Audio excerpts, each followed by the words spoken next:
વચનામૃત પાન 377, પત્રાંક 459, મુંબઈ 2 આષાઢ વદ છઠ 1949. આ પત્ર સૌભાગભાઈ ઉપર છે. એમાં કૃપાલે લખે છે, શ્રી કૃષ્ણાદિકની ક્રિયા. શ્રી કૃષ્ણાદિકની ક્રિયા ઉદાસીન જેવી હતી.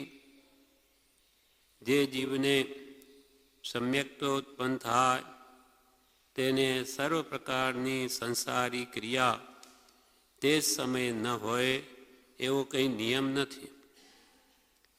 જે જીવને સમ્યક્તો ઉત્પન્ન થાય તેને સર્વ પ્રકારની સંસારી ક્રિયા તે જ સમયે ન હોય એવો કંઈ નિયમ નથી. સમ્યક્તો ઉત્પન્ન થવા પછી સંસારી ક્રિયા રસરહિતપણે થવી સંભવે છે. ઘણું કરી એવી કોઈ પણ ક્રિયા તે જીવની હોતી નથી કે જેથી પરમાર્થને વિશે ભ્રાંતિ થાય. અને જ્યાં સુધી પરમાર્થને વિશે ભ્રાંતિ થાય નહીં ત્યાં સુધી બીજી ક્રિયાથી સમ્યક્ત્વને બાદ થાય નહીં. શ્રી કૃષ્ણાદિકની ક્રિયા ઉદાસીન જેવી હતી. શ્રી કૃષ્ણ મહાત્મા, કૃપાલુએ મહાત્મા કયા અને એક ઠેકાણે તો પરમાત્મા કયા. પરમાત્મા જ હતા, કેમ કે એક સહાયક સમ્યક દ્રષ્ટિ હતા. સહાયક સમ્યક દ્રષ્ટિનો સંસાર અલ્પવત હોય છે. માત્ર ચારિત્ર મોહ જે રાયના નાણાં બરોબર એ પ્રતિ સમયે ક્ષય થવામાં જ હોય છે. એટલે શ્રી કૃષ્ણ મહાત્મા સહાયક સમ્યક દ્રષ્ટિ હતા.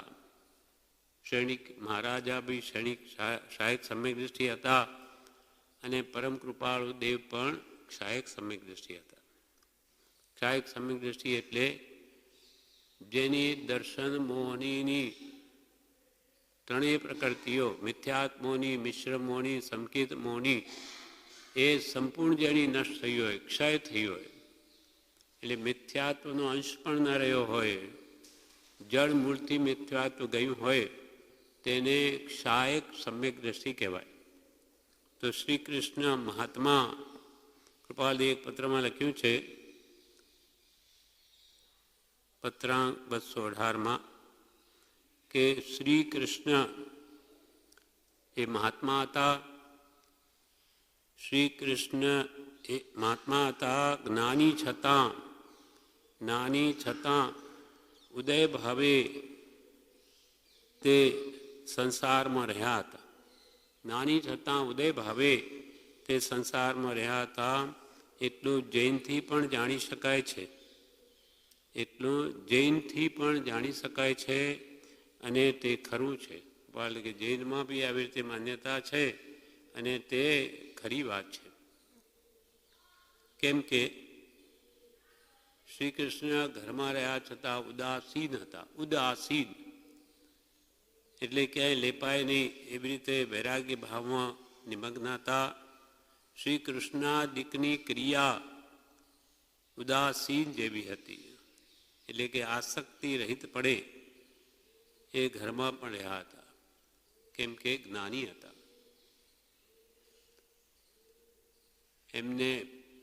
એમણે એક જ્ઞાન મળે એવું કીધેલું પ્રજાને કે કોઈ પણ જીવ દીક્ષા લેવા તૈયાર થાય તો એનો દીક્ષાનો ઉત્સવ પણ હું કરીશ અને એના આખા પરિવારનું પાલન પણ હું કરીશ. કે જો સંસાર છોડી અને આત્મકલ્યાણનું ઈચ્છુક હોય તો એના કુટુંબની બધી જવાબદારી મારી. એવી રીતે એલાન ઘોષણા કરાવેલી. અને પોતે પણ પોતાની પુત્રીઓના કોઈના પણ લગ્ન કરવાની ઈચ્છા નહીં. તો પછી પુત્રીઓને શું કહ્યું કે તમારે રાણી થવું છે કે દાસી થવું છે? તો જે કંઈ મારે રાણી થવું છે તો જાઓ ભગવાન નેમિનાથ પાસે જાઓ, દીક્ષા લ્યો તો તમે રાણી કરતાં વિશેષ સુખ અનુભવશો. અને જો કોઈ કહેતું નથી રાણી, પણ એક માતા એવું શીખ્યું કે તારે એવું કહેવાનું મારે દાસી થવું છે તો જ પરણાવશે, નહીં પરણાવે નહીં. તો એક જણે કહ્યું, એક પુત્રી એક મારે દાસી થવું છે, એટલે પછી વીરા સાલવી સાથે એને પરણાવે, જે પોતાનો દાસ છે, નોકર છે. એટલે એને પરણાવે એટલે પછી પૂછે છે કે ભાઈ તું કેમ એને બરોબર કેમ રાખે? પહેલાં તો એને કહ્યું કે હું મારી પુત્રી તને આપવાનો. તો કે નહીં, હું આપ ક્યાં ને હું ક્યાં, તારે બોલવાનું નહીં, હું કેમ કર્યા કર. પછી એને થોડા જ પરણાવ્યા પછી પણ એને પૂછે છે કે તું શું કરે છે, એને બરોબર રાખે છે? તો કે હા સાહેબ, એ તો પલંગ પર બેઠી રહે, હું તો એની પૂરી સેવા કરું છું. પાણી હું ભરું, બધું લાવું, બધું હું જ કરું. અરે તું એનો ધણી થઈને તું આવા કામ કરે? આ તો બૈરાઓનું કામ છે, એની પાસે જ કામ લેવું. તો કે નહીં કરે તો તારો અધિકાર છે. તો એને ઝાપટવાણી, એટલે કે ડર બતાવો ને એની મેરેજ સીધી થશે. કેમ નહીં કરે? પણ એના મનમાં જાણે શ્રી કૃષ્ણ મહારાજની પુત્રી અને એના પાસે હું કેવી રીતે કામ કરાવું. પણ કૃષ્ણે એમ કહ્યું કે જો નહીં કરે તો હું તને શિક્ષા કરીશ. હવે તો શું થાય? સુડી વચ્ચે સુપારી. એટલે એને જો કામ ન કરાવે તો શ્રી કૃષ્ણ શિક્ષા કરે. એટલે પછી એને કહ્યું કે ભાઈ ઉઠ, પાણી ભર, સાફ કર, ઝાડુ કાઢ, રસોઈ કર. એ તો ઉઠે નહીં. કેમ નહીં ઉઠે? ઉઠ.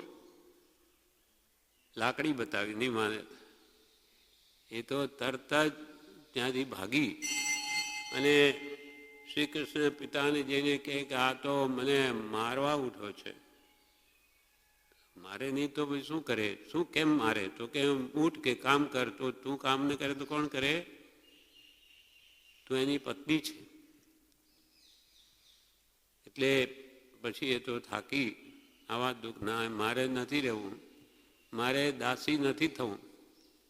દાસી બનાવી, મને રાણી થવું છે. તો કે જા નેમિનાથ ભગવાન પાસે દીક્ષા લઈ લે, બધું સુખ. ત્યાં કંઈ તારે રસોઈ કરવાની નથી, કાંઈ કરવાનું નથી, સદા આનંદ. આપ હમે સુખી પરબ્રહ્મ સુખી એમ કરીને એની મોકલી દીધી. એટલે એટલો બધો અંતરમાં વૈરાગ્ય હતો. તો આપણને થાય કે પોતે કેમ નથી છોડતા, પોતે કેમ દીક્ષા નથી લેતા. પણ એવો પુરુનો બળવાન એવો ઉદય છે કે પોતે સંયમ લઈ શકતા નથી, નિયાણું કરેલું છે. એટલે એથી નરગતિનો બંધ છે જૈન દ્રષ્ટિએ. એટલે સંયમ પાળી ન શકે. એ પછી શું થાય? પણ અંતરના ભાવ તો એવા છે, છૂટું છૂટું ના, કે કોઈ છૂટે તો એની બધી જ જવાબદારી હું લેવા તૈયાર છું. એમ શ્રી કૃષ્ણાદિની ક્રિયા ઘરમાં રહેવા છતાં પણ ઉદાસીન જેવી હતી. ઉદાસીન એટલે અધર કે લેપાય નહીં એવી જેની અંતર ભાવના હતી. કૃષ્ણાદિકની, આદિકમાં પછી બધા આવી ગયા. જે પૂર્વે નાની પુરુષો થઈ ગયા એ બધા કોઈ પણ નાની હોય, જેમ કે કૃપાલી સાહેબ સમ્યક દ્રષ્ટિ સૈનિક મહારાજા પણ નાન પછીથી એમને નવીન બંધ નહીવત જ થાય છે. એ પ્રતિ સમયે છૂટવાના ક્રમમાં હોય. પણ આવું ઉદ્યાધીન જે ભોગવવાનું એ તો ભોગવીએ જ છૂટકો. બધા તીર્થંકરો મોટે ભાગે બધાને સંસાર માંડવો પડ્યો છે અને ભોગાવલી કર્મથી બધું ભોગવ્યું છે. છતાં પણ અંતરથી તેઓ સાવ જુદા રહે છે. આપણને એમ થાય કે એ પણ સંસાર માંડે તો આપણે શું વાંધો, પણ આપણે એમને રાત દિવસનું અંતર છે. સમ્યક દર્શન આપણે પહેલાં પ્રાપ્ત કરી લઈએ પછી એવી વાત કરીએ તો જુદી વાત છે. પણ એ જ્ઞાની છે ને આપણે અજ્ઞાની છે, એટલે આપણને રાગ દ્વેષ થયા વગર રહેશે જ નહીં. એટલે આપણો સંસાર ઘટવાને બદલે ખૂબ વધી જશે. એમને તો પ્રતિ સમયે જ્ઞાનીની દરેક ક્રિયા છૂટવા માટે જ હોય. ખાતા છતાં ખાતા નથી, પીતા છતાં પીતા નથી, ભોગવતા છતાં ભોગવતા નથી. કેમ કે અંતરમાં કોઈ પદાર્થ પ્રત્યે એમને આસક્તિ નથી, રાગ નથી. જ્યારે આપણે તો નહીં ખાઈએ, નહીં કંઈ કરીએ તો પણ કર્મ બાંધીએ છીએ. ખાવાની ઈચ્છા આપણની એટલી બધી હોય, માનો જે ભાવતી વસ્તુ નથી ખાતા તો પણ એના પ્રત્યે આપણને રાગ રહે, મોહ રહે. જ્યારે એમને તો ગમે તે વસ્તુ પ્રત્યે પણ રાગ નથી. અને બંધનનું કારણ છે રાગ. રાગ દ્વેષ, રાગ છે માટે દ્વેષ પણ થાય. રાગ દ્વેષ અજ્ઞાન એ મુખ્ય કર્મની ગ્રંથ થાય નિવૃત્તિ જે હતી તે જ મોક્ષનો પંથ છે. એટલે જ્ઞાની પુરુષોની દરેક ક્રિયા છૂટવા માટે છે. શ્રી કૃષ્ણાદિકની ક્રિયા ઉદાસીન જેવી હતી. જે જીવને સમ્યક તો ઉત્પન્ન થાય, જે જીવ સમ્યક દ્રષ્ટિ થાય, આપણી છે મિથ્યા દ્રષ્ટિ. દેહમાં આત્મબુદ્ધિ છે એટલે ઇન્દ્રિયો પણ પોતાની માને અને ધન કુટુંબાદિ પણ પોતાના માને. કેમ કે આપણી મિથ્યા દ્રષ્ટિ છે. આપણું જ્ઞાન મિથ્યા જ્ઞાન છે. જ્ઞાન વગરનો તો કોઈ જીવ છે જ નહીં.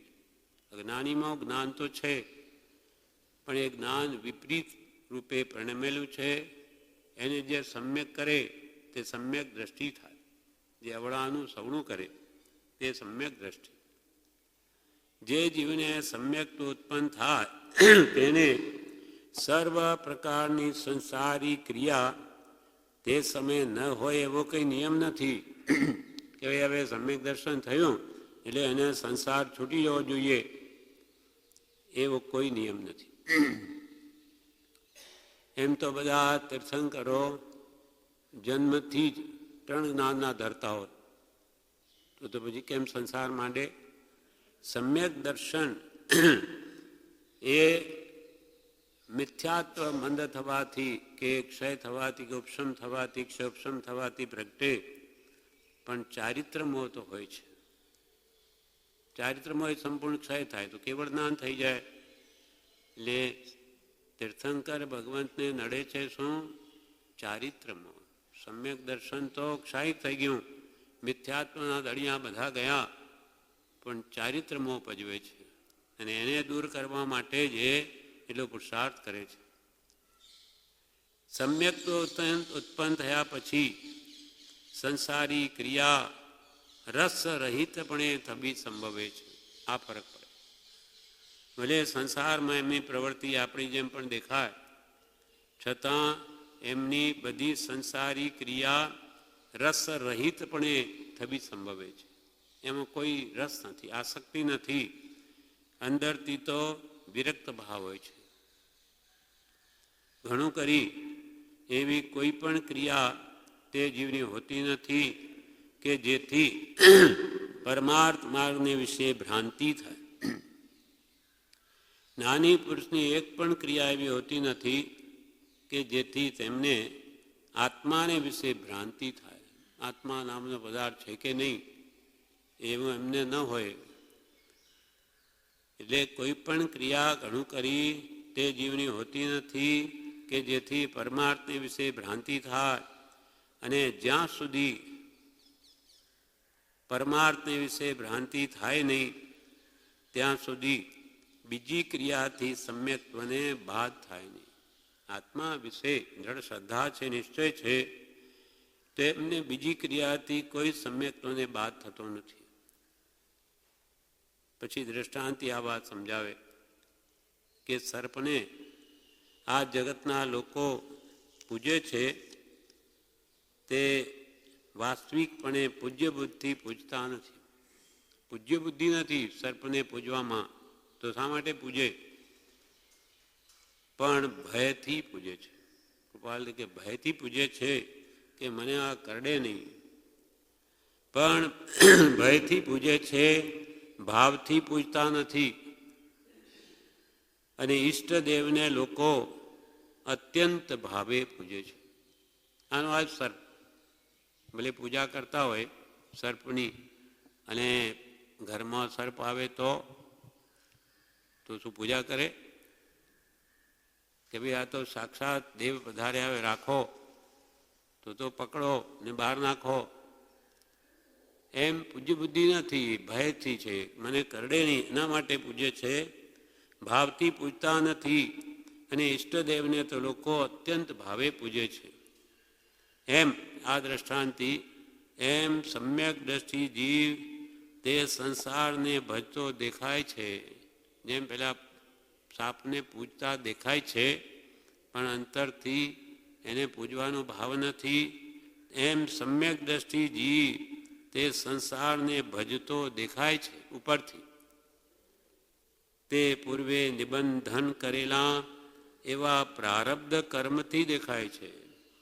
પૂર્વે એવું કર્મ બાંધ્યું છે માટે એમને સંસારમાં રહેવું પડે છે, ભાવથી નહીં.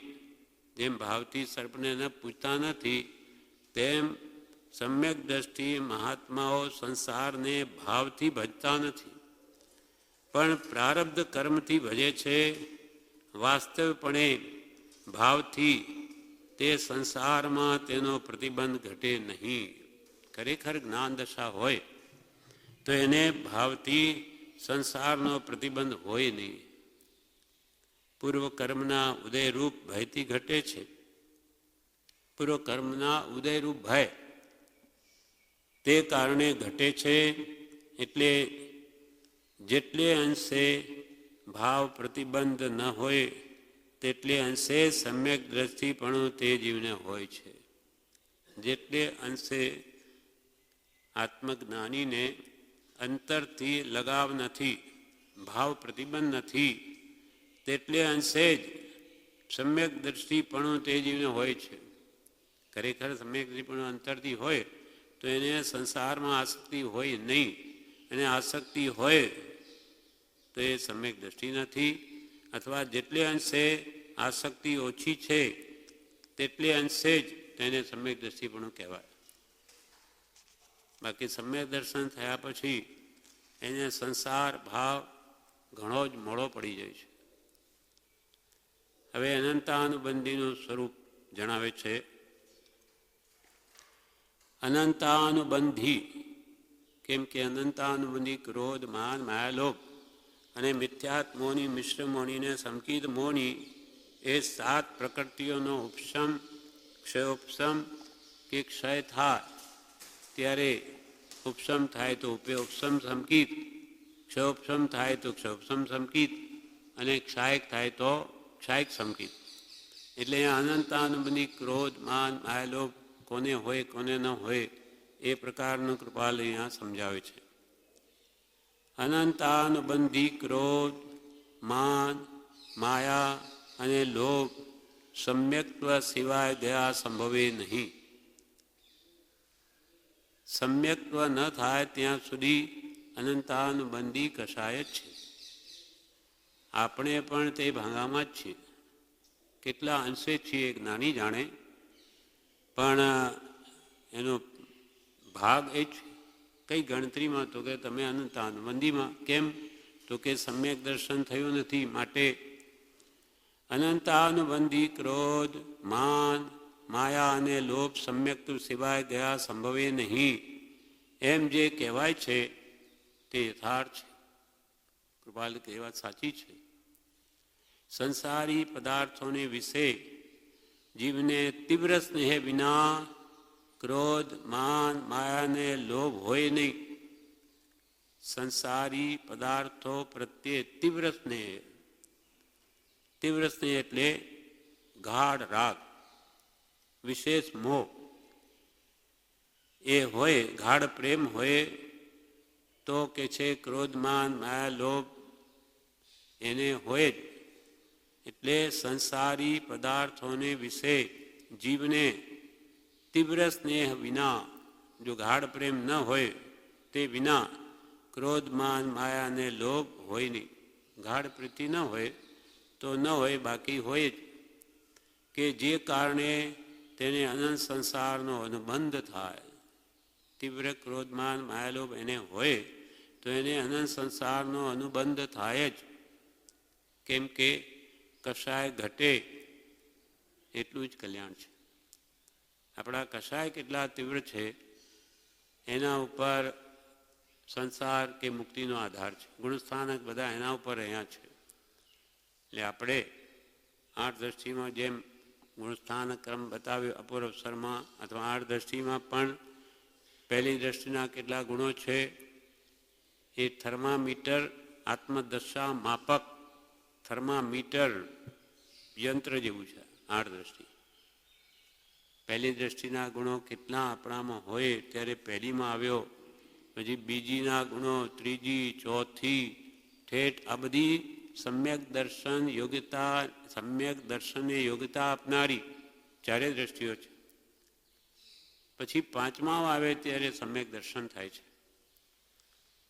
એટલે એ આપણી આત્માની દશા આપણે માપી હોય તો એનાથી આપણને ખ્યાલ આવે કે આપણે કયામાં છીએ, પહેલીમાં છીએ કે બીજીમાં આવ્યા, એનાથી માપી શકાય, જાણી શકાય.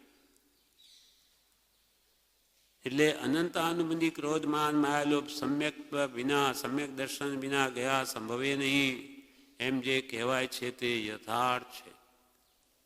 અનંતાનુબંધી કશાય માટે પાન 471 કૃપાલદેવ પત્રાંક 613 જણાવે છે,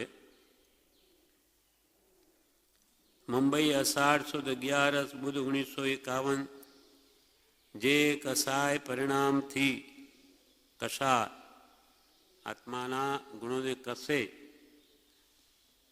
પ્રભુ શ્રી તો કે પ્રભુ હર હર કસાય, એ તો કસાઈ જ, કસાઈ કસાઈ જેમ જીવોને મારે તેમાં કશા આત્માના ગુણોને જ મારી નાખે, હણી નાખે. એટલે બી આગળ વધવા જ નથી. કેમ કે અનંતાન બની ગયા સિવાય સમ્યક દર્શન થાય નહીં, અને અપ્રત્યાખ્યાની ગયા વગર શ્રાવકના વ્રત આવે નહીં, પ્રત્યાખ્યાની કસાય ગયા વગર મુનિપણું આવે નહીં, અને સ્વંજ્વલન કસાય ગયા વગર કેવળ નાન થાય. એટલે આ જેમ જેમ ઘટે કે મટે તેમ તેમ આત્માના ગુણો વૃદ્ધિ પામે છે. જે કશાય પરિણામથી અનંત સંસારનો સંબંધ થાય તે કશાય પરિણામને જીન પ્રવચનમાં અનંતાનુબંધી સંજ્ઞા કહી છે. સંજ્ઞા એટલે નામ. અનંતાનુબંધી નામ આપ્યું જીન આગમમાં ભગવાને. શા કારણે? તો કે જે કશાય પરિણામથી, જે ક્રોધ માન માયા લોભ આદિ ભાવોથી, પરિણામ એટલે ભાવ, ભાવોથી આપણા આત્માને અનંત સંસારનો સંબંધ થાય, અનંત સંસાર વધે, અનંત સંસાર વધી જાય. આપણે તો માત્ર ક્રોધ માન માયાલોભ અંતરથી કરીએ ને જ્ઞાની કે એ ભાવોથી તારો અનંત સંસાર વધી જાય છે, અનંત જન્મ મરણ વધી જાય. જે કશાય પરિણામથી અનંત સંસારનો સંબંધ થાય તે કશાય પરિણામને, તેવા કશાયના ભાવોને જીન પ્રવચનમાં એટલે જૈન આગમમાં અનંતાનુબંધી સંજ્ઞા કહી છે. અનંતાનુબંધી એવા કશાયનું નામ આપ્યું છે. જે કશાયમાં તન્મયપણે અપ્રશસ્ત એટલે માઠા ભાવે તીવ્રોપયોગે આત્માની પ્રવૃત્તિ છે, ત્યાં અનંતાનુબંધીનો સંભવ છે. જે કશાય, કશાય એટલે ક્રોધ માન માયાલોભ, એ કશાયમાં તન્મયપણે એટલે તલ્લીનપણે તદાકારે, પછી લોભ કશાય હોય, કોઈનો માનની મીઠાશ હોય, માન માટે બધું મથતા હોય, અને કોઈ પૈસા ભેગા કરવા માટે એક તન્મય થઈને લગાતાર એની પાછળ જ હોય, અને ઘણો પૈસો વધવા જવાથી પછી મોટા ભાગે શાની ઈચ્છા થાય છે? એને માન મેળવે. પછી મને બધો મોટો કહે, શેઠ કહે, એવી ભાવના પાછળ લાગે, અને પૈસા કમાવામાં માયા કપટ પણ કરે. કેમ કે લોભ તીવ્ર હોય તો એ પણ ન જોઈએ, અને એમાં કંઈ પણ બાધા પહોંચે તો એના પ્રત્યે ક્રોધ પણ આવી જાય. બધા કશાય એકબીજાને સંબંધિત છે. એક આવે કે બીજો, બીજો આવે કે ત્રીજો. એટલે જે કશાયના ભાવોથી સંસાર, અનંત સંસાર વધે તે કસાય પરિણામને જીન પ્રવચનમાં અનંતાનુબંધી સંજ્ઞા કહી છે. જે કસાયમાં તન્મય પડે એટલે તલ્લીનપણે, એકાકારપણે, અપ્રશસ્ત ભાવે, માઠા ભાવે, ખરાબ ભાવે, તીવ્રોપયોગે, તીવ્ર રૂપે, તીવ્ર ઉપયોગ એમાં રાખી આત્માની જે પ્રવૃત્તિ છે ત્યાં અનંતાનુબંધીનો સંભવ છે. મુખ્ય કરીને અહીં કયા છે તે સ્થાન કે તે કસાયનો વિશેષ સંભવ છે. કૃપાલ અહીં આવે આપણને સમજાવવા આ કયા કયા સ્થાને આવા અનંતાનુબંધી કસાય વિશેષ હોય એમ સમજાવે છે. સતદેવ, સદગુરુ અને સદધર્મનો જે પ્રકારે દ્રોહ થાય, સદદેવ, સદગુરુ અને સદધર્મનો જે પ્રકારે દ્રોહ થાય, અવજ્ઞા થાય તથા વિમુખ ભાવ થાય,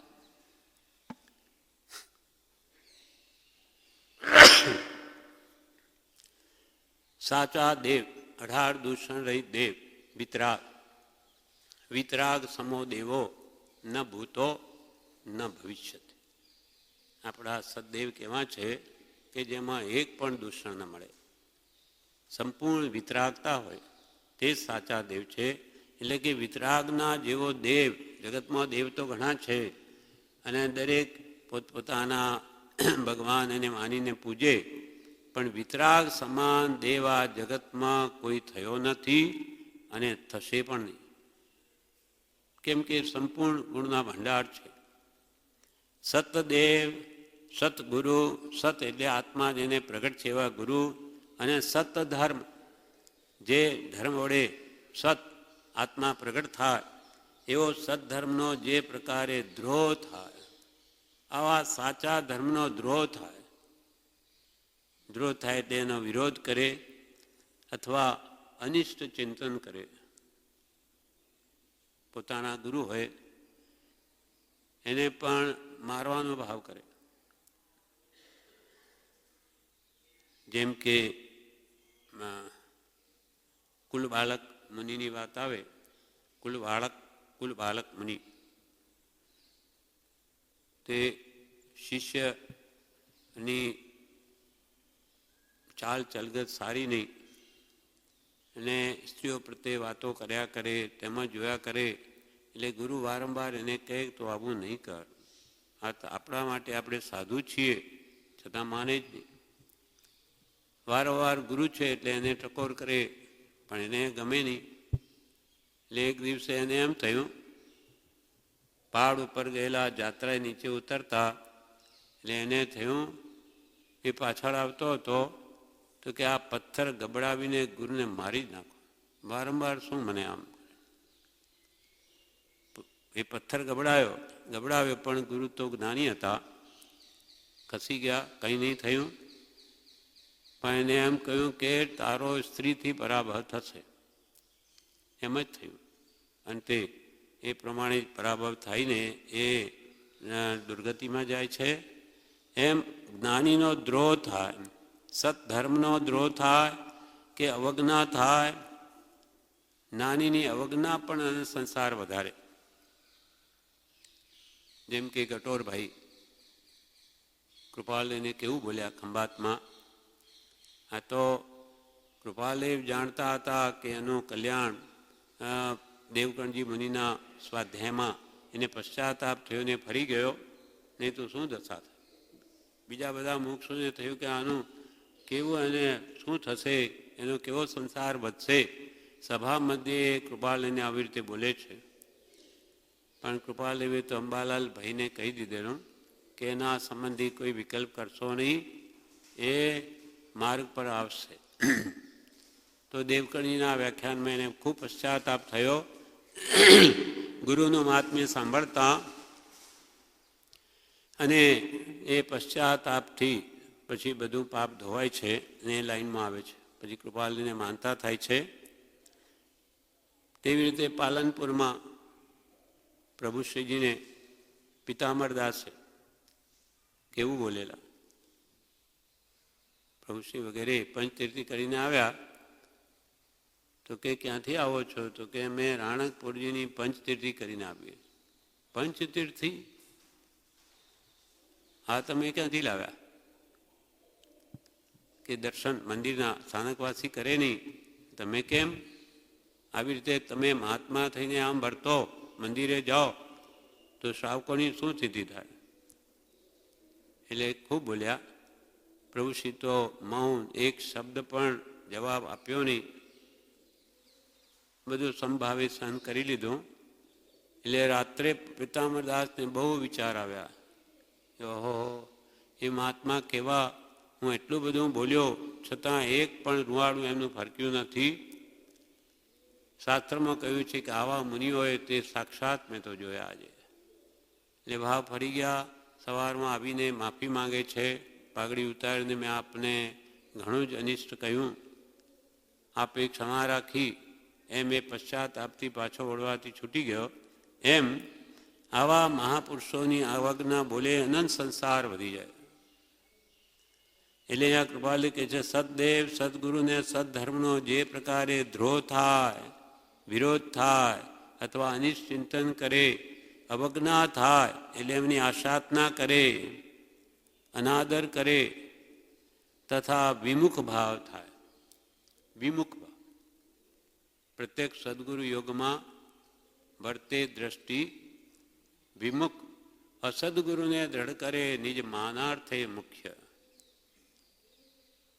સત્પુરુષ હાજર હોય છતાં પોતાના કુલગુરુ કે કહેવાતા જે ગુરુ માન્યા હોય એને જ ભજે.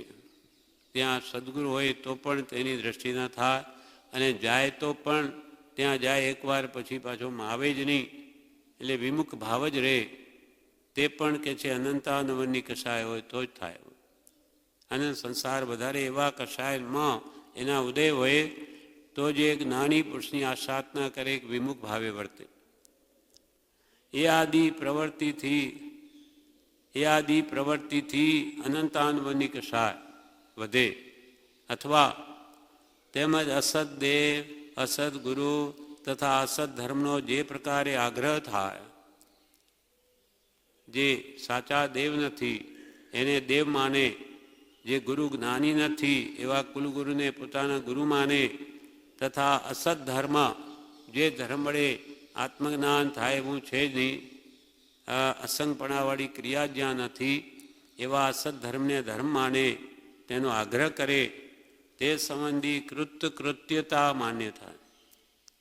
એટલે અસદદેવ, અસદગુરુ, અસદ ધર્મને માની અને પોતે રાજી થાય કે, અને અત્યંત પોતાના ગુરુ કુગુરુ પ્રત્યે અત્યંત પ્રેમ રાખે અને મનમાં કૃત્ય માને, ધન્ય થઈ ગયા, આપણે આવા ગુરુ મળી ગયા. એ આદિ પ્રવૃત્તિથી પર પ્રવર્તા અનંતાનુબંધી કશાય સંભવે છે. કૃપાલ કે આવા જીવો અનંતાનુબંધીના ભાંગામાં છે. અથવા બીજો પ્રકાર, અથવા નાનીના વચનમાં સ્ત્રી પુત્રાદિ ભાવોને જે મર્યાદાપતિ છતાં નિર્ધ્વંસ પરિણામ કહ્યા છે. જે અથવા જ્ઞાનીના વચનમાં, જ્ઞાની પુરુષે શું કહ્યું કે સ્ત્રી પુત્રાદિ ભાવોને મર્યાદા પછી છતાં 60-70 વર્ષની ઉંમર થઈ ગઈ હોય છતાં પણ સ્ત્રી પુત્રાદિને જ ઈચ્છે તો કે છે એને પણ નિર્ધ્વંસ પરિણામ કહ્યા છે. નિર્ધ્વંસ એટલે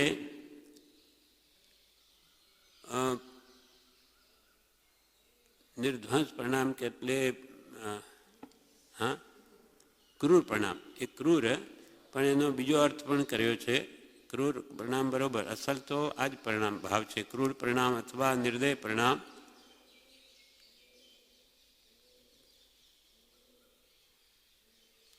એટલે કે ભય રહિત પરિણામ, ભવ ભય રહિત પરિણામ. સંસારનો એને ભય જ નથી. ભય ગઈ તો એને વિષયની અભિલાષા દૂર થાય. ઉંમર વીતી ગઈ છતાં પણ એને સંસારની આસક્તિ ઘટી નથી, તો એને કોઈ ભવનો ભય જ લાગતો નથી. એ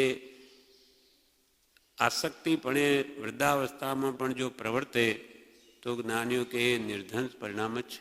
આત્માના ગુણોની ઘાત કરે છે. હવે તો ભય વીતી ગઈ. વાનપ્રસ્થ આશ્રમ કે સંન્યાસ આશ્રમનો સમય આવ્યો છે, છતાં વિષયોની વાસના જતી નથી. તો એ ભયરહિતપણે જીવ છે અને તેને પણ અનંતાનુબંધી હોવા યોગી છે.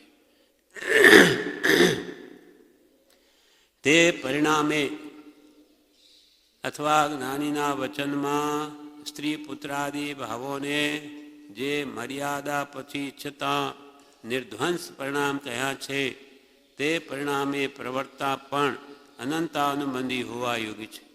સંક્ષેપમાં અનંતાનુબંધી કશાયની વ્યાખ્યા એ પ્રમાણે છે.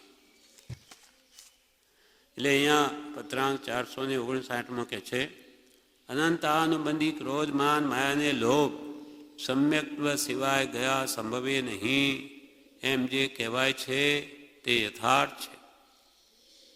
સંસારી પદાર્થોને વિશે જીવને તીવ્ર સ્નેહ વિના એવા ક્રોધ માન માયા અને લોભ હોય નહીં. સંસારી પદાર્થો પ્રત્યે તીવ્ર સ્નેહ ગાઢ પ્રીતિ વિના આવા ક્રોધમાન માયેલો હોય નહીં કે જે કારણે તેને અનંત સંસારનો અનુબંધ થાય. 343 પાન ઉપર પણ એ સંબંધી થોડું કહ્યું છે.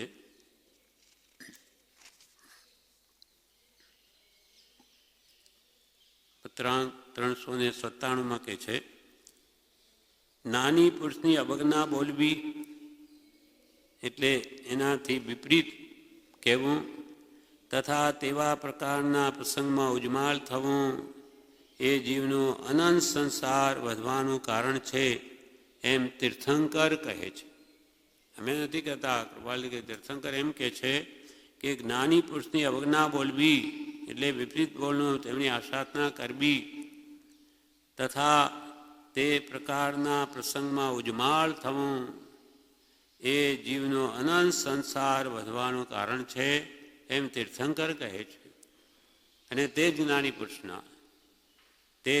પુરુષના ગુણગ્રામ કરવા, તે પ્રસંગમાં ઉજમાળ થવું અને તેની આજ્ઞામાં સરળ પરિણામે પરમ ઉપયોગ દ્રષ્ટિએ વર્તવું એ અનંત સંસારને નાશ કરનારું તીર્થંકર કહે છે. એ જ્ઞાની પુરુષ અવજ્ઞા બોલે તો અનંત સંસાર વધી જાય અને એ જ્ઞાની પુરુષના ગુણગ્રામ કરે, ભક્તિ કરે, એમાં ઉજમાળ થાય, એમની આજ્ઞાને સરળ પ્રમાણે ઉપયોગ સહિત આરાધે તો એ અનંત સંસારનો નાશ કરનારું તીર્થંકર કહે છે.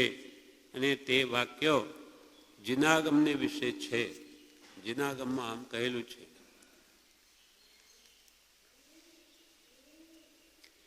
જે જીવને સંસારી પદાર્થો વિશે તીવ્ર સ્નેહ વર્તો હોય તેને કોઈ પ્રસંગે પણ અનંતાનુબંધી ચતુષ્કમાંથી કોઈ પણ ઉદય થવા સંભવે છે.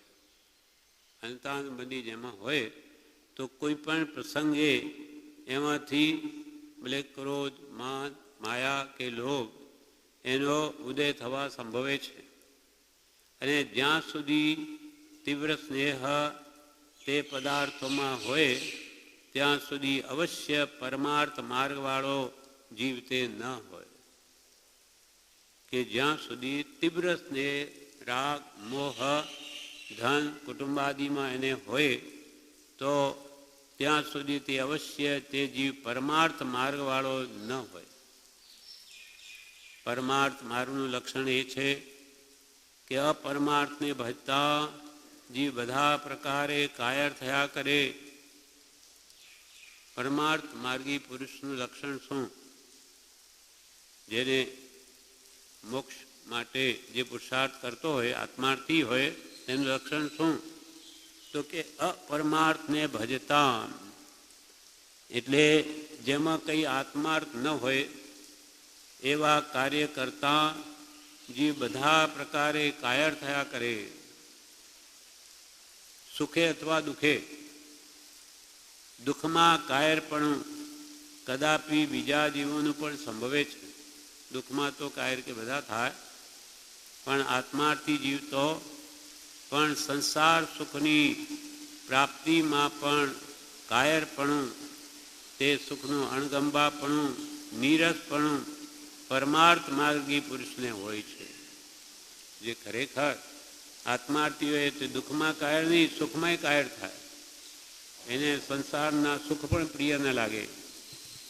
સંસાર સુખની પ્રાપ્તિમાં પણ કાયરપણું.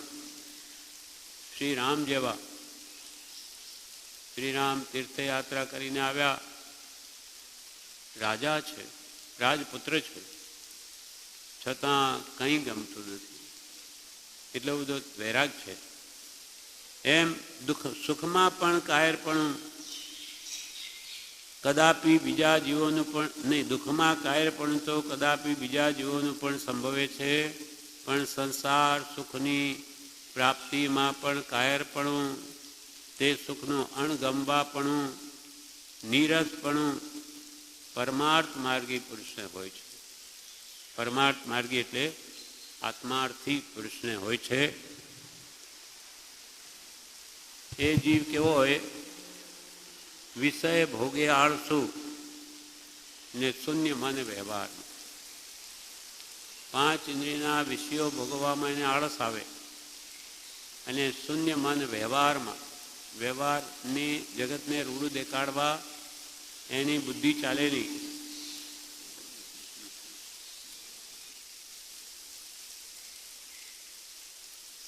એટલે કૃપાલ કે દુઃખમાં કાયરપણું તો બધા જીવોનું હોય, પણ સંસાર સુખની પ્રાપ્તિમાં પણ કાયરપણું અથવા તે સુખનું અણગંબાપણું અથવા નીરસપણું તે પરમાર્થ માર્ગી પુરુષને હોય છે. તેવું નીરસપણું જીવને પરમાર્થ જ્ઞાને અથવા પરમાર્થ જ્ઞાની પુરુષના નિશ્ચય થવું સંભવે છે.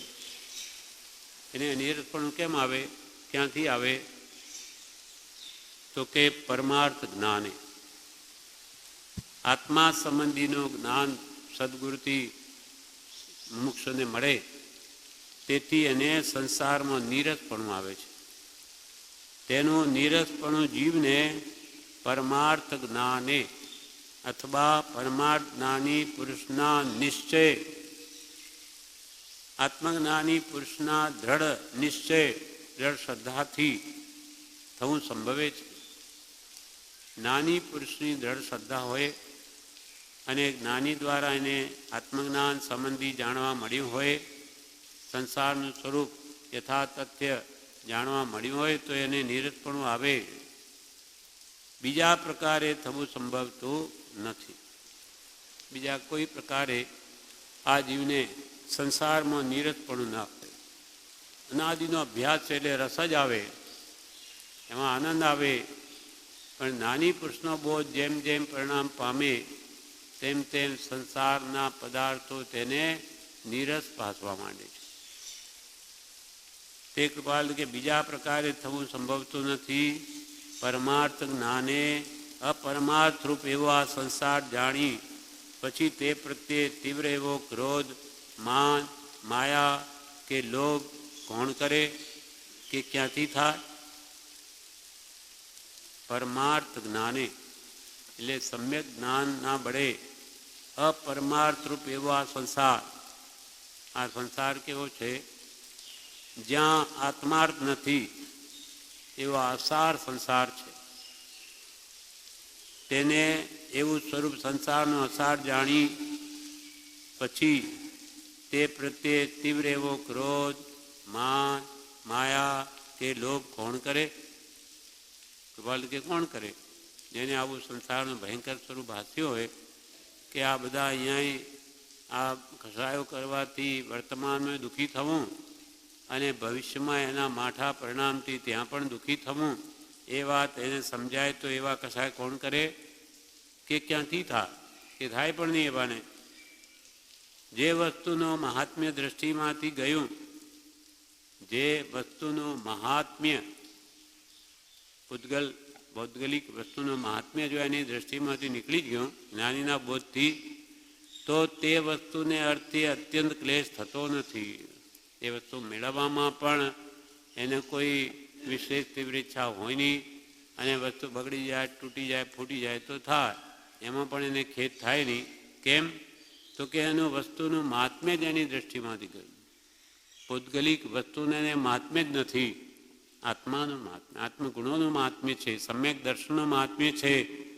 એવા જીવને હવે એ સંસારના પદાર્થનું મહાત્મ્ય દૃષ્ટિમાંથી ગયું, તે વસ્તુને અર્થે તેને અત્યંત ક્લેશ થતો નથી. સંસારને વિશે ભ્રાંતિપણે જાણેલું સુખ તે પરમાર્થ જ્ઞાને ભ્રાંતિ જ ભાસે છે. આપણને ભ્રાંતિ જ સંસારમાં સુખ બુદ્ધિ છે, સુખ લાગે છે. પાંચેયના વિષયોમાં આપણે સુખ બુદ્ધિ છે, નાની કે જે ભ્રાંતિ છે આપણી, ખરેખર ત્યાં સુખ છે નહીં. એટલે કૃપાલય કે છે, અને જેને આ સંસારની વિશે ભ્રાંતિપણે સુખ માન્યું છે, જેણે તે પરમાર્થ જ્ઞાને તેને ભ્રાંતિ જ ભાસે છે. આ બધો ભ્રમ જ છે. આપણને અજ્ઞાનથી સુખ ભાસ્યું, પણ એને પછી વાસ્તવિકપણે લાગે આત્મા સંબંધીનું જ્ઞાન મળવાથી કે આ સંસાર સુખ ખરેખર ભ્રાંતિ જ છે. જેમ કે આવા થોડા અંધારામાં અહીંયા દોરી પડી હોય, અંધારું હોય આછું, તો આપણને લાગે કે આ સાપ છે, અહીંયા સાપ છે. અને પછી જ્યારે દીવો લાવીને જુએ તો અરે આ તો દોરી હતી, અમારી ભ્રાંતિ હતી, એ સાપ છે જ નહીં. એમ પહેલાં આપણને અજ્ઞાન અવસ્થામાં જે સંસાર સુખમાં ભ્રાંતિ પડે સુખ બુદ્ધિ છે, એ પરમાર્થ જ્ઞાને એને ખરેખર એમ જ લાગે કે આ છે જ નહીં, ખરેખર ભ્રાંતિ જ છે. અથવા કોઈ ઠૂઠું હોય અને એને માણસ દેખાય. બ્રહ્મચારીજીએ લખ્યું છે કે એક વ્યક્તિ ગંભીરા ગામથી બીજે ગામ જતો હતો પૈસા લઈને. રાત્રે પહેલાં નીકળી જતા 3 વાગે ઉઠીને કે સવાર સુધી પહોંચી જઈએ, તો એને રસ્તામાં જતાં એક ઠૂઠું જોયું અને એમને લાગ્યું કે આ માણસ છુપાયેલો છે. એને ભય શું લાગ્યો કે આ માણસને ખબર પડી ગઈ છે કે હું પૈસા લઈને જાઉં છું એટલે અહીંયા ઊભો છે, હવે મને આ પકડશે, બધું લઈ લેશે મારી પાસે.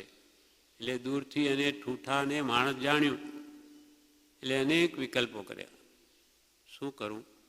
સંતાઈને રહું, પછી જાઉં, અથવા પોલીસને જઈને ખબર કરું, શું કરું, કેવી રીતે કરું, આ મને પકડી લેશે તો? એમાં અનેક વિકલ્પ કરતાં જ્યારે સવાર થઈ અને જોયું તો ઠૂઠું હતું. અને માણસ છે નહીં, એમ ભ્રાંતિ નીકળી ગઈ. એમ આપણી અનાદિની ભ્રાંતિ, આત્મભ્રાંતિ ચાલી આવે, પણ નાની એનો બોધ થાય ત્યારે કે વાત સાચી જ હતી, એ ભ્રાંતિ જ હતી. અને એને ભ્રાંતિપણે જાણેલો સંસાર વિશેનું સુખ તે પરમાર્થ જ્ઞાને ભ્રાંતિ જ ભાસે છે. અને જેને ભ્રાંતિ ભાસે છે તેને પછી તેનું મહાત્મ્ય શું લાગે? સંસારમાં બધું આ કૃત્રિમ સુખ છે, સાચું સુખ છે જ નહીં એમ એને ભાસે, તો પછી એના પરથી આકર્ષણ શું રહે? કૃપાલય કે છે, એટલે જેને ભ્રાંતિ ભાસે તેને પછી તેનું મહાત્મ્ય શું લાગે? એવી મહાત્મ્ય દ્રષ્ટિ પરમાર્થ જ્ઞાની પુરુષના નિશ્ચયવાળા જીવને હોય છે. એટલે એવી આત્માનું મહાત્મ્ય જેને લાગ્યું તેવા પરમાર્થ જ્ઞાની પુરુષને નિશ્ચય છે એવા જીવના સંસાર ભ્રાંતિરૂપ ભાસે છે. તેનું કારણ પણ એ જ છે. એનું કારણ પણ જ્ઞાની પુરુષના બહુબોધથી જે એને સમ્યક જ્ઞાન થયું છે તે જ છે.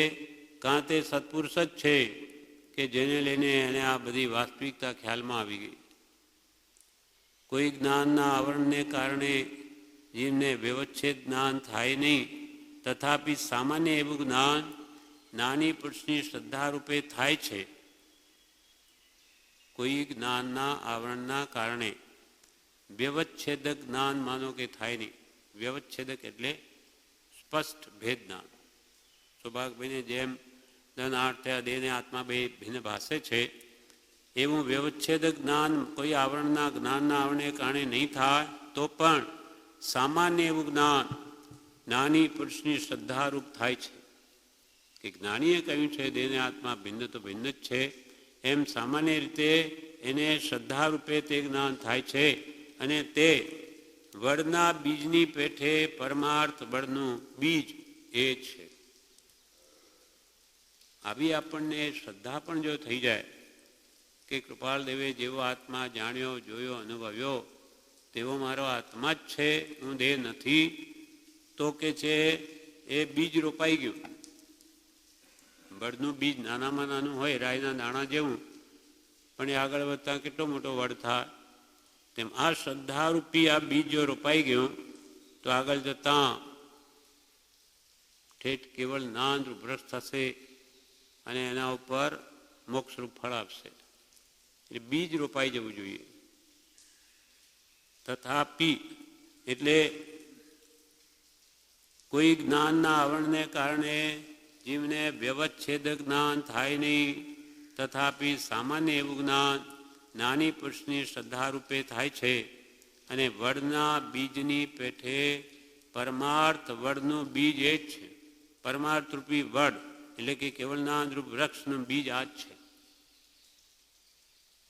હવે છેલ્લા પરિગ્રાહમાં કે છે તીવ્ર પરિણામે ભયભીત રહિતપણે નાની પુરુષ કે સમ્યક દ્રષ્ટિ જીવને ક્રોધ, માન, માયા કે લોભ હોય નહીં. એટલે અનંતાનુબંધી કષાયના પરિણામ તેને તીવ્ર પરિણામ કહ્યા છે. તે તીવ્ર પરિણામે કે ભવ ભય રહિતપણે કે સંસારનો જેને કોઈ ભય છે જ નહીં એવા ભવ ભય રહિતપણે નાની પુરુષને કે સમ્યક દ્રષ્ટિ જીવને ક્રોધ કે માન, માયા કે લોભ હોય નહીં.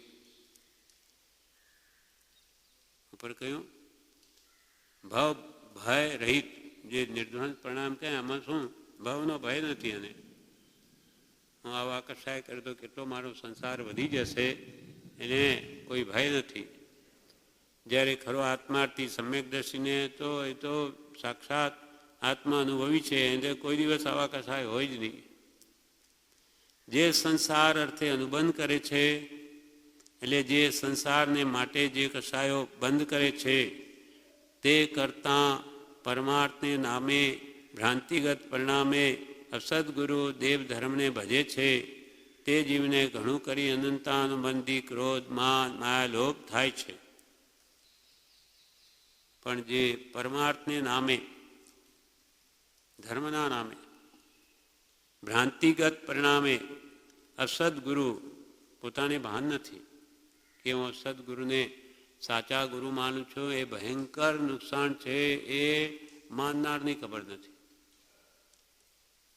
ભ્રાંતિમાં છે તેને સાચા ગુરુ માને છે. એટલે તે કરતાં જે સંસારી જીવો આપણે સંસારી હોઈએ ને સંસારમાં ક્રોધ કરીએ, માન કરીએ, માયા પણ કરીએ છીએ, લોભ પણ કરીએ છીએ, પણ એ એટલો બધો સંસાર નહીં વધારે. એ પણ ખોટા જ છે, એ તો તુલનાત્મક અધ્યયની દ્રષ્ટિએ. એના કરતાં પણ જે જ્ઞાની પુરુષને અસદદેવ, અસદગુરુ, અસદ ધર્મને વિશે જે શ્રદ્ધાન છે અને એની આજ્ઞાનું અનુસરણ કરે છે તે જીવ અનંત સંસાર વધારે છે, એના કરતાં અનંત ગણું પાપ કરે છે. એ કહેવા માંગે છે કૃપાલે. એમ લાગે છે કે જે સંસાર અર્થે અનુબંધ કરે છે, સંસાર માટે જે કષાયોનો બંધ કરે છે તેના કરતાં પરમાર્થને નામે ધર્મના નામે ભ્રાંતિગત પરિણામે ભ્રમથી અસદગુરુ, અસદદેહ અને અસદ ધર્મને ભજે છે તે જીવને ઘણું કરી અનંતાનુબંધી ક્રોધ, માન, માયા, લોભ થાય છે. કારણ કે બીજી સંસારની ક્રિયાઓ ઘણું કરી અનંત અનુબંધ કરવાવાળી નથી. બીજી સંસારની ક્રિયાઓ કશાય કરતો હોય તો એ અનંત અનુબંધ કરવાવાળી નથી.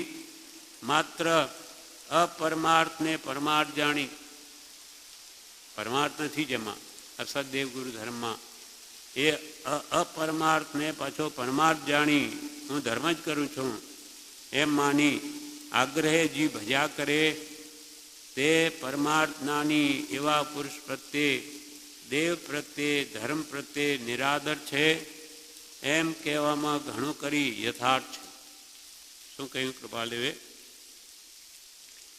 કે બીજી સંસારની ક્રિયાઓ તો સંસારી જીવો કરે છે, એમાં આટલો અનંત સંસાર વધે એવો અનુબંધ નથી જેટલો માત્ર અપરમાર્થ ને પરમાર્થ જાણે, જે વડે એને કલ્યાણ થવાનું નથી આત્માનું, છતાં એમાં કલ્યાણ માની લે અસદેવ ગુરુ ધર્મમાં.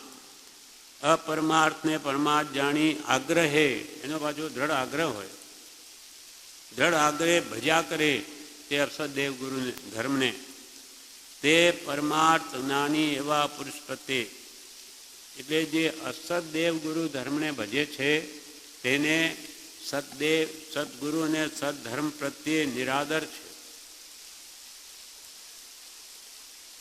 એટલે જ ત્યાં ભજે છે. સદદેવ સદગુરુ પ્રત્યે એને સદભાવ નથી, અને અસદદેવ સદગુરુ પ્રત્યે અત્યંત ભક્તિ છે. તે પરમાર્થ જ્ઞાની એવા પુરુષ પ્રત્યે કે દેવ પ્રત્યે, ધર્મ પ્રત્યે તેને નિરાદર છે એમ કહેવામાં ઘણું કરી યથાર્થ છે. જેને કુગુરુ પ્રત્યે પ્રીતિ છે તેને સદગુરુ પ્રત્યે પ્રેમ નથી. તે જીવ સદગુરુ, દેવ, ધર્મ પ્રત્યે અસદગુરુવાદિકના આગ્રહથી, અસદગુરુના આગ્રહથી, માઠા બોધથી, અજ્ઞાનીનો બોધ કેવો હોય? માઠો, અનંત સંસાર વધારે એવો બોધ. માઠા બોધથી, આશાતનાએ, જ્ઞાનીની આશાતના કરવાથી, ઉપેક્ષાએ પ્રવર્તે, જ્ઞાની પ્રત્યે એને ઉપેક્ષા છે, કેમ કે એને તો અસદેવ ગુરુ ધર્મ, તેમાં ધર્મ માની લીધો, એટલે સદદેવ સદગુરુ ધર્મ પ્રત્યે એને ઉપેક્ષા છે, એથી આશાતના કરે છે, અને અજ્ઞાનીના બોધથી દ્રઢ આગ્રહ કરે છે અસદદેવ ગુરુ ધર્મનો, અને માઠો એનો બોધ તેને સત્ય માને છે, માટે કે છે એવો ત્યાં અનંતાનંદની કસાયનો સંભવ છે. તેમજ તે માઠા સંગથી તેની સંસાર વાસના પરિચ્છેદ નહીં હોવા છતાં તે પરિચ્છેદ માની પરમાર્થ પ્રત્યે ઉપેક્ષક રહે છે. એ જ અનંતાનુબંધી ક્રોધ, માન, માયા, લોભનો આકાર છે. હવે આવા કુગુરુના સંગથી તેની સંસાર વાસના જતી નથી, છતાં પોતે માની લે કે મારી તો ગઈ છે એનાથી. તેમજ તે માઠા સંગથી, માઠા સંગ, મોટામાં મોટો કુસંગ કોનો છે? કુગુરુનો, જે અનંત સંસાર વધારે. તેમજ તે માઠા સંગથી તેની સંસાર વાસના, વિષય કસાયની વૃત્તિઓ પરિચ્છેદ નહીં થતી હોવા છતાં એનાથી જતી નથી, કેમ કે કુગુરુ છે, એને ખબર જ નથી કે વૃત્તિઓ કેમ સમે. તેના માઠા બોધથી એ સંસાર વાસના પરિચ્છેદ નહીં થતી હોવા છતાં તે પરિચ્છેદ માની કે બસ અમારે તો એનાથી લાભ થાય, એ કરે, કેમ કે ત્યાં માન મળે, મોટાઈ મળે, પૂછપરછ થાય, એટલે ગુરુને એ માન આપે ને ગુરુ એને માન આપે, એમ પરસ્પર માનરૂપી ઝેર પીએ, કેમ કે કુગુરુ છે. અને સંસારી જીવને તો માન મોટાઈ જ ગમે છે. એટલે સંસાર વાસના એની પરિચ્છેદ નહીં થતી હોવા છતાં તે પરિચ્છેદ માની, ક્યાં નાશ થાય છે એમ માની પરમાર્થ પ્રત્યે ઉપેક્ષક રહે છે. મૂળ જે પરમાર્થ, જેથી આપણી અંતરંગ વાસના જાય, તેના પ્રત્યે ઉપેક્ષા ભાવ છે, તે તરફ લક્ષ નથી. અને અસદગુરુને દ્રઢ કરે નિજ માનાર્થે મુખ્ય. એ જ અનંતાનુમદી ક્રોધ, માન, માયા, લોભનો આકાર છે. કેટલું કૃપાલે સ્પષ્ટ સમજાવ્યું. અને આ આપણને અંતરમાં ઉતરે એનું વિવેચન પણ છે, જે આપણે કાલે વાંચીશું.